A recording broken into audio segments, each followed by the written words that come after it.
On today's video, I'm going to be walking you through progressions for rehab exercises for patellofemoral pain so that you can enhance your recovery as well as understanding more about the condition.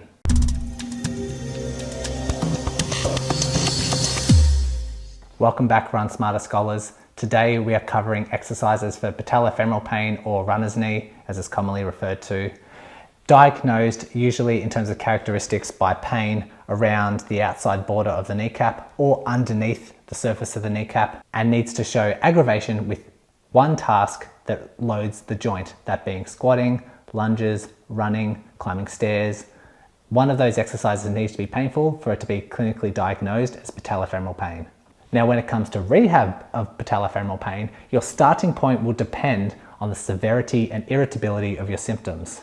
But the general rehab principles is to work up the rehab ladder. The idea is to find what you can currently tolerate, what adaptation zone and what exercise stimulus can you tolerate. Once you've found that, you're trying to bridge the gap between the demands that you have. That might be running, that might be speed work, that might be cycling, that might be gym workouts. Whatever that demand is, we are then trying to bridge the gap by exceeding the capacity, rebuilding the strength. And so where we start on that rehab ladder will all depend on how severe the condition is and how irritable it is. But for this video, we're going to start at the bottom of the ladder and ways that we can work up once your symptoms improve, once you gain strength, and once you're looking to build that next level of progression. Okay, let's move around the gym and work our way up this rehab ladder. So our first point of call, you may want to start a bit further up the ladder depending on your level of irritability, but if it's a really severe, we need to start at the bottom. We usually start with some wall sits. So we can start with double leg wall sits and just putting your weight through the heels and letting your knees and quads gain a little bit of strength. And we can always progress that by increasing the range of movement, or once you're able to, moving to a single leg, which will then be bringing the foot underneath and just holding, like I say, we can start with a quarter squat, holding that for 20 to 30 seconds, about 3 sets, and same progressions as the double leg. You can increase the range of movement, or we can then move to the next step of the rehab ladder and do some wall squats, which is just moving up and down through that single leg. But then once able, you can then add some weight and then do the same range of movement.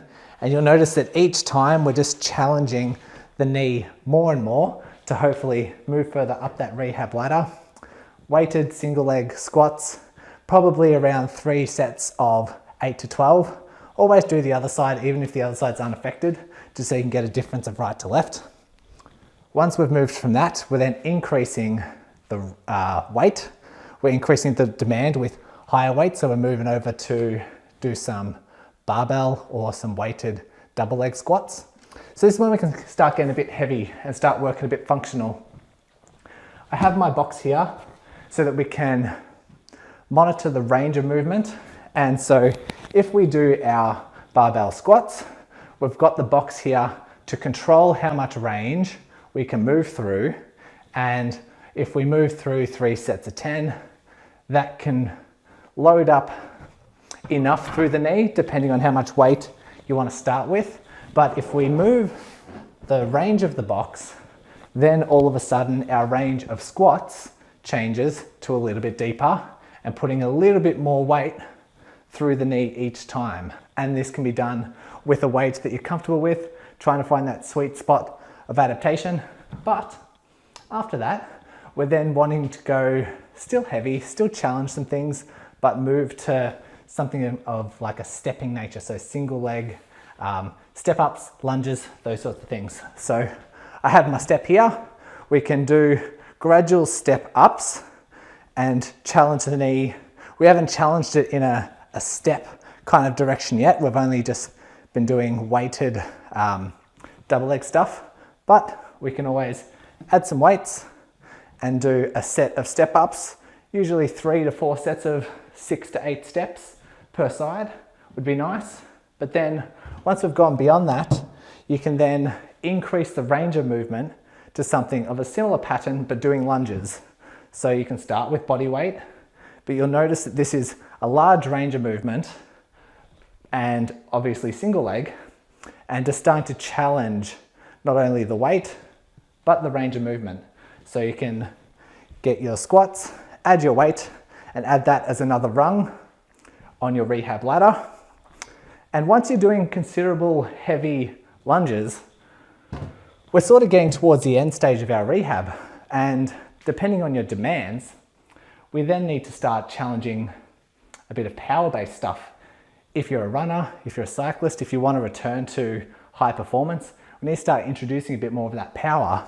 And so we can do some box jumps as an introduction of power. So getting your step, it might be something as low as a little step up, but if you've got a box, just doing some jumps and doing sets of 10, 2 to 3 sets.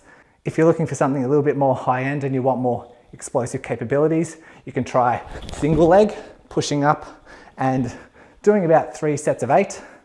As our very final stage for today, we can get creative and do a whole bunch, but one of my favorite power-based exercises is Plyo Lunges. So again, taking through a large range of movement, but now we're introducing power.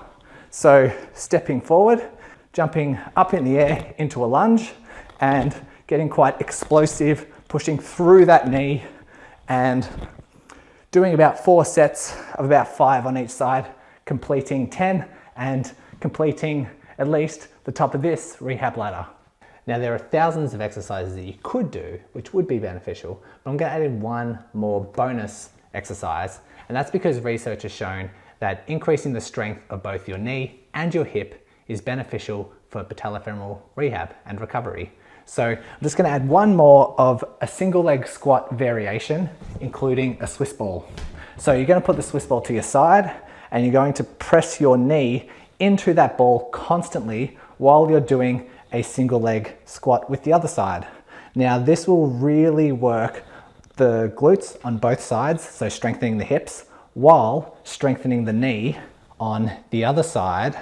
You'll obviously swap and do the other side once you've finished one set with this, but this is a great exercise to combine both that hip and knee strength. Good luck with your rehab, Run Smarter Scholars. If you are looking for more information on patellofemoral pain, you can check out my other videos that I have done. If you have liked or learnt anything on this video, it would mean a lot to me if you could hit the like button. If you have any questions about patellofemoral pain, please leave it in the comment section. I'll be happy to reply.